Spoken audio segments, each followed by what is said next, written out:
এটা কোনো কথা হলো? বাংলাদেশের কোনো প্লেয়ারকে আজকে নিল না, মানে আইপিএল এর দ্বিতীয় দিন যে তাদের নিলামটা উঠেছিল সেখানে। দেখবো না আইপিএল, এক দফা এক দাপি দেখবো না আইপিএল। যদিও আমি মিলিয়ে বলতেছি না, আপনারা কমেন্টে বলিয়ে দিবেন। আমাদের দাবি একটাই, বাংলাদেশে কোনো আইপিএল কোনো খেলা দেখবো না আমরা। যেখানে আমাদের বাংলাদেশের কোনো প্লেয়ার নেই সেখানে কেন আমরা আইপিএল খেলা দেখব?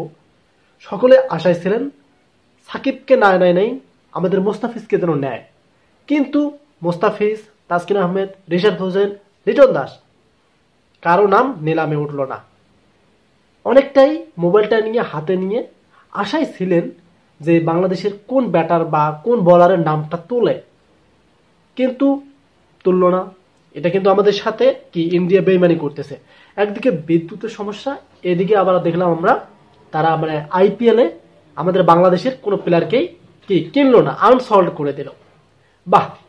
আর এইদিকে 13 ইয়ারের মানে 13 বছরের একটা ছেলেকে আইপিএলে চান্স দিল। যাই হোক, যেহেতু বাংলাদেশের কোনো প্লেয়ারকে তারা কেনে নাই, বাংলাদেশের কোনো প্লেয়ার এবার 2025 সিজনে আইপিএল খেলতে পারবে না, সেক্ষেত্রে আমরা কেউ আইপিএল এবার দেখবো না। আমাদের যে বিপিএল আছে সেটাই আমরা দেখবো। কারা কারা একমত আছেন অবশ্যই কমেন্টে জানিয়ে দেবেন। কেননা আমরা চাই যদি আমাদের বাংলাদেশ থেকে একজন প্লেয়ার থাকতো, যেমন মুস্তাফিজুর রহমান বা তাসকিন আহমেদ নতুন হিসেবে, বা রিশাদ হুসাইন, সাকিব আল হাসান, যে কোনো একটা ব্যক্তি যদি থাকতো তাহলে আমরা কিন্তু আইপিএল খেলাগুলো দেখতাম। বাট যেহেতু তার কেনে নাই, এখন আমাদের কোনো প্রয়োজন নেই, আইপিএল দেখবো না, আইপিএল বয়কট করবো। এবং বিপিএল তো অবশ্যই আমরা দেখবো, যেহেতু বাংলাদেশে আমাদের বিপিএল রিসেন্টলি আসতেছে, সেক্ষেত্রে অবশ্যই আমাদের চ্যানেলকে সাবস্ক্রাইব করে রাখবেন। আর বিনোদন ভিডিও অবশ্যই আপনাদেরকে আমি দেওয়ার চেষ্টা করবো। অবশ্যই ভিডিওটি আপনারা শেয়ার করে দেবেন। ধন্যবাদ।